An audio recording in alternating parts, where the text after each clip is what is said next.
Welcome to Hard Talk. I'm Stephen Sacker. How grave is the risk of Pakistan spiralling into political and security chaos? Terror attacks continue to impose a heavy toll, whilst the nation braces for a potentially destabilising election season.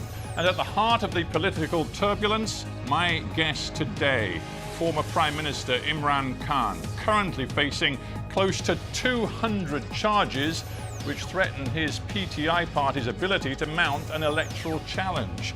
Has Pakistan's populist political star been outmanoeuvred by the generals who once backed him?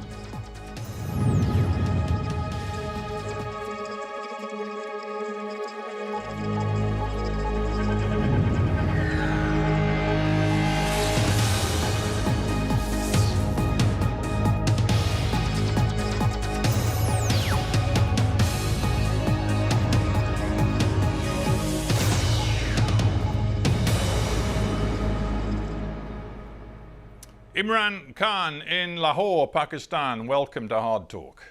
From the outside, Mr. Khan, it looks as though a legal noose is tightening around your neck. Does it feel that way to you? Yes, Stephen, it's been like that for a while, ever since I was out of power 14 months, 15 months ago.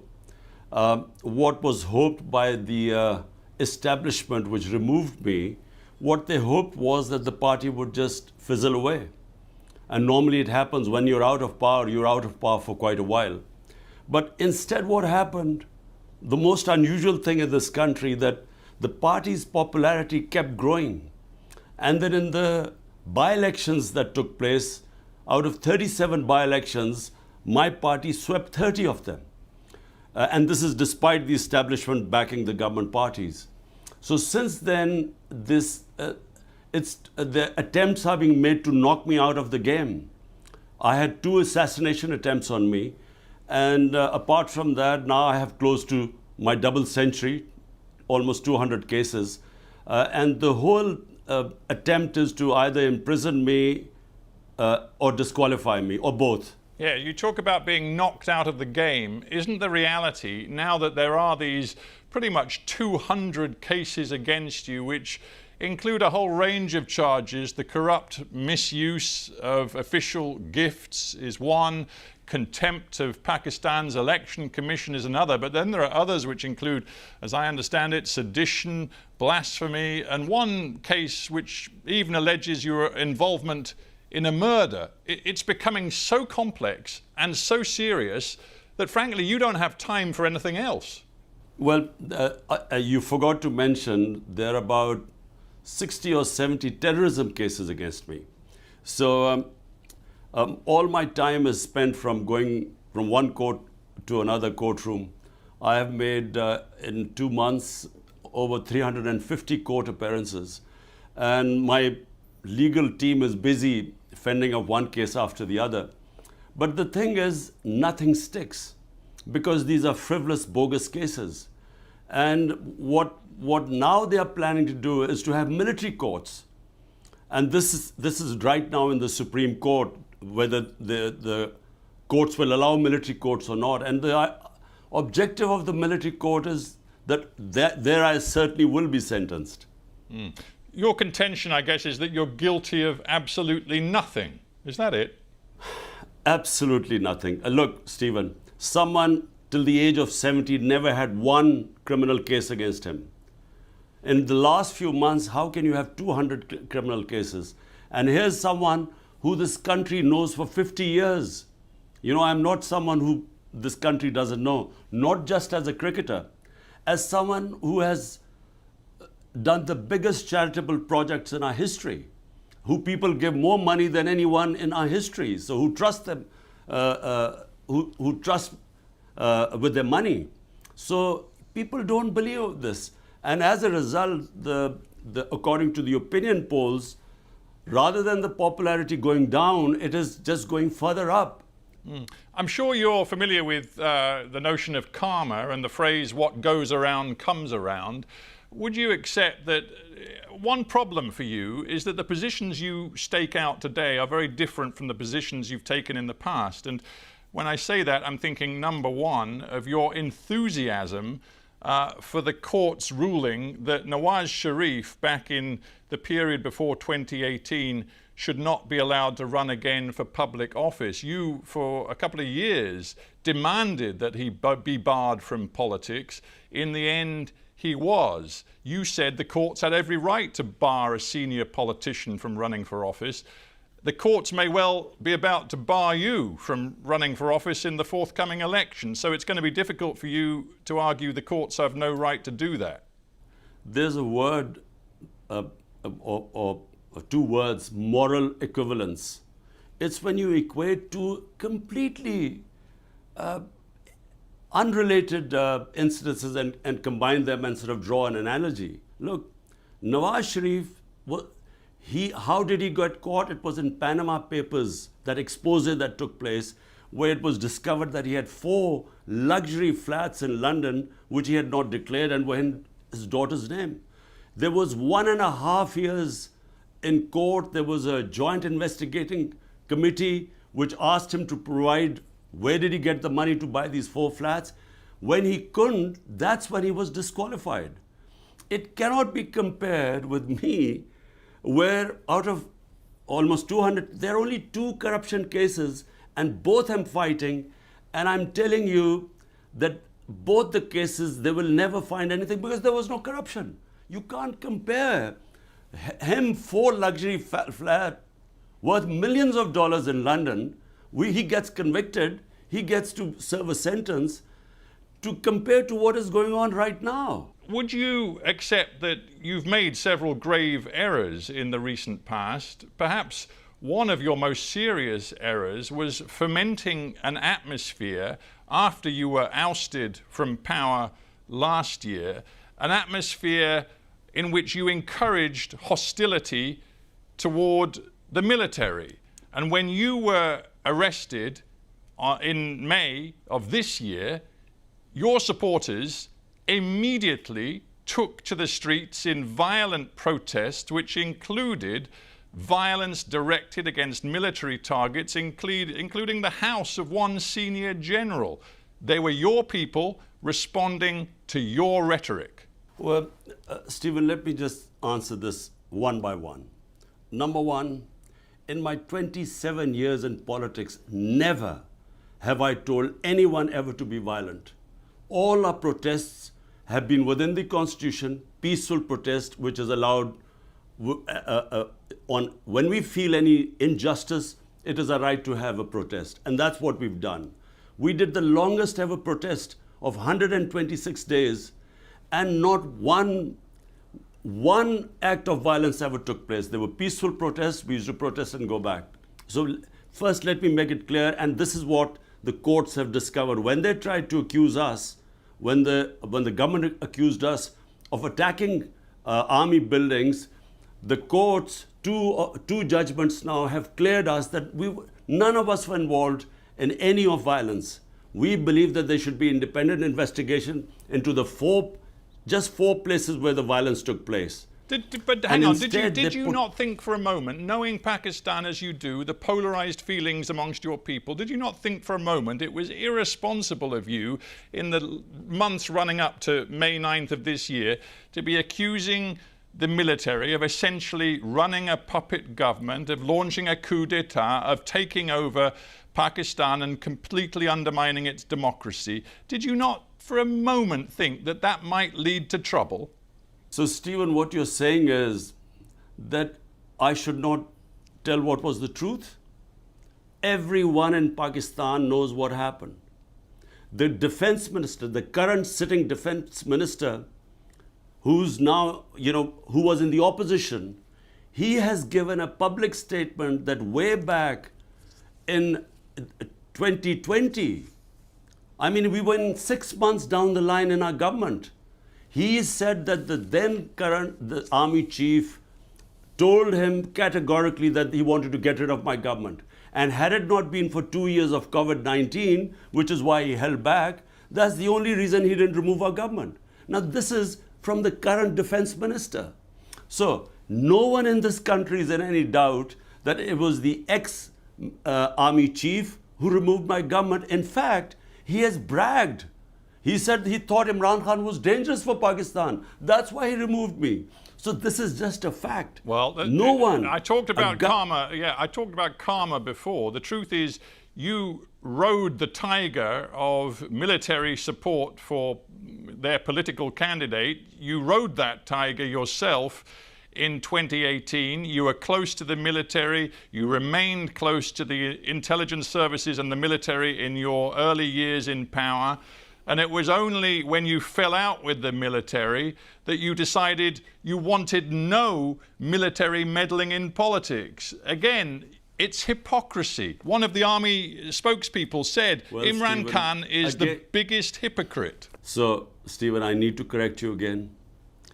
My party is the only party that was not created by military dictators. People's Party, Ayub Khan, the first dictator, Zulfikar Ali Bhutto was his minister for 8 years before he left his government and then created the party. Nawaz Sharif was manufactured by General Ziaul Haq. He was a businessman. My party started from zero. 22 years I built my party from scratch. And then, if in 2018 the army backed us, then how come, then despite the establishment openly going against us, trying to dismantle us, how come after we are out of government, we win 30 out of 37 by-elections? How come that has happened? Because the establishment, everyone knows, is standing with the government. So how come we sweep all the by-elections? So clearly we did not come into power because of the army. Where you're right, the army did not oppose me in 2018. That's where you're right. But in 2013, the military establishment backed Nawaz Sharif, brought him into power. That's why we did this protest for 126 days, because we wanted the audit of the elections, because we knew the elections were rigged. But when in 18 we came into power, we asked the opposite. We asked them to open the elections because we knew we had won free and fair elections. Isn't the truth, though, that you believed after you lost that vote of confidence in 2022, you believed you could use people power to force the army to come back to you, in essence, and you were wrong. And going back to what happened in May 2023, when your supporters went to the streets, they committed that violence, including against key military infrastructure, you basically crossed a red line that even supporters of your own PTI party, even former friends and colleagues in your government say is on you. It's your responsibility. To quote your former defense minister, Pervez Katak, he says, all of the political representatives of my new party hold Imran Khan responsible for the tragedy of May 9th. He said Imran Khan's anti-state agenda has been rejected by the masses and his own party's former leadership. Now, Stephen, let me answer this question because it's very important. What happened on the 9th of May? On the 9th of May, I'm sitting in the precincts of the Islamabad High Court. I'm on bail of these many cases, so there was no case on me. I get attacked by the commandos, not by police, by commandos. There are visuals which have gone all over the world.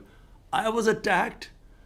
My guards were beaten up, and I was abducted from there, confirmed by the Supreme Court, unlawful and unconstitutional. So what did you think the supporters would do? When they saw the army, the commandos picking me up from there, was there not going to be a protest? But remember, when I was shot, and 12 of my other people were wounded, one dead, despite that, there was no burning, there was no arson. There were peaceful protests, but there were protests without any arson.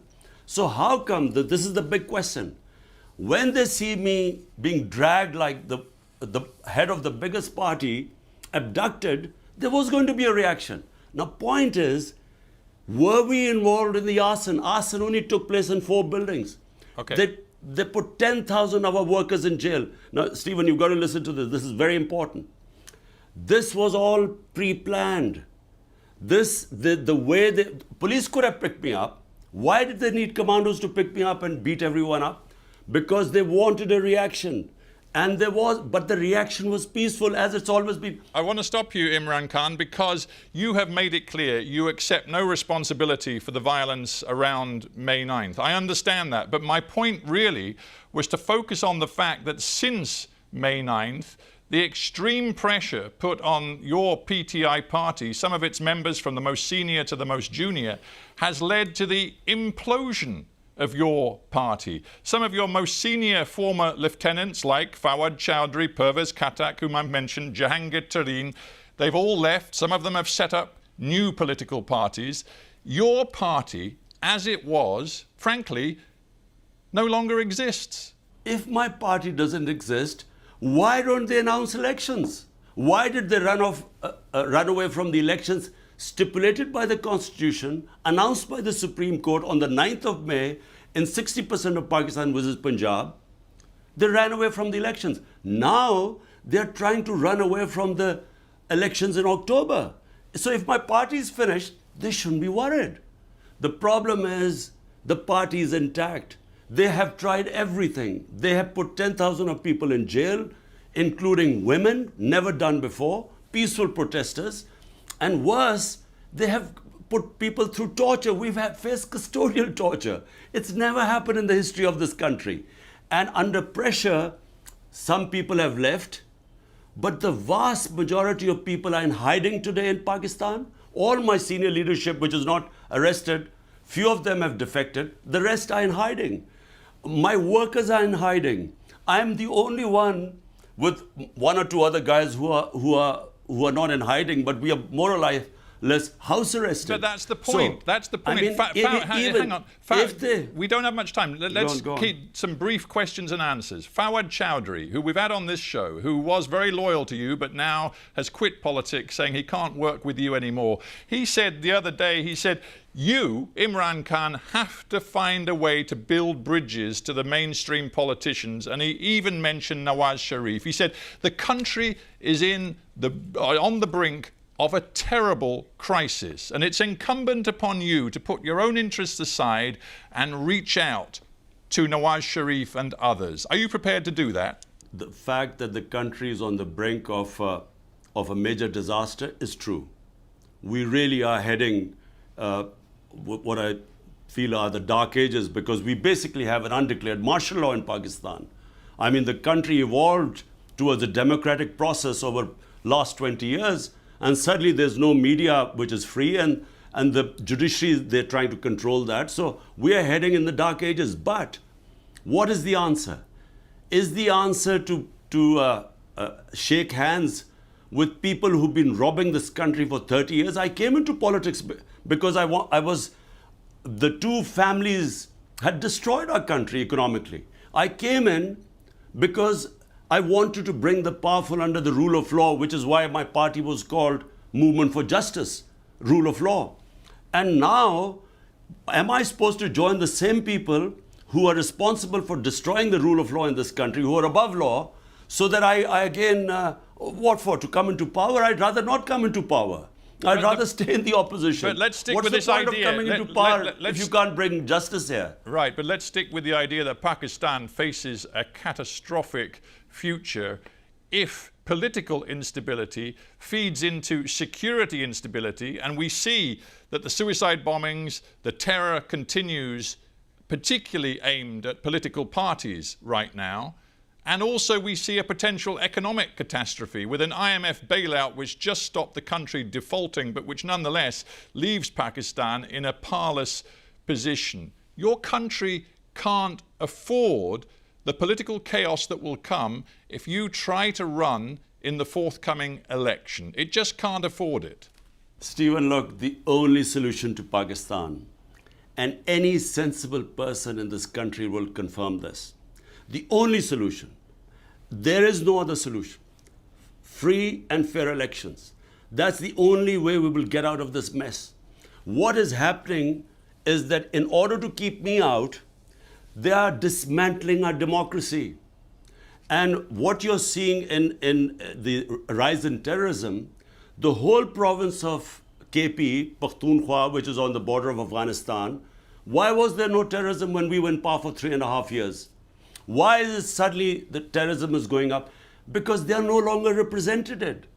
The government in Pakhtunkhwa, where the terrorism has started, and in Balochistan, there has been a caretaker government which is not representative of Pakistan, doesn't belong to the people, and that's going there for 8 months. It's illegal, it's unconstitutional.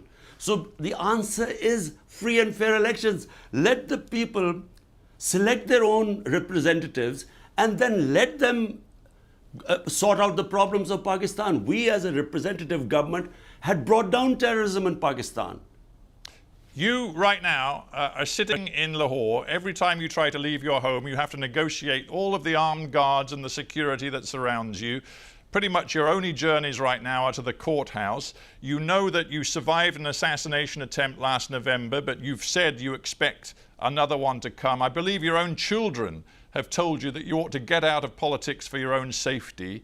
Why will you not heed that advice? Because it may be the only way to calm tensions in your country.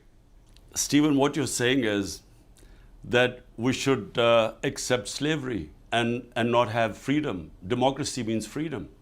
So what you're basically telling me is that in order to accept this fascist government, which is destroying our civil liberties by the day, they're about to pass a bill, just so that you know what we are facing right now. They're passing a bill which is called Prevention of Extreme Violence.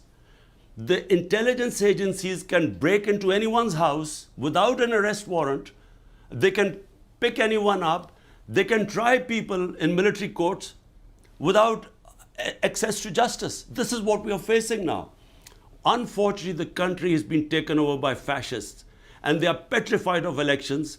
Reason why I'm suffering is because they know that elections we would win, hands down. And because of that, they are not only dismantling our democracy, it means we should accept that we don't have any freedom.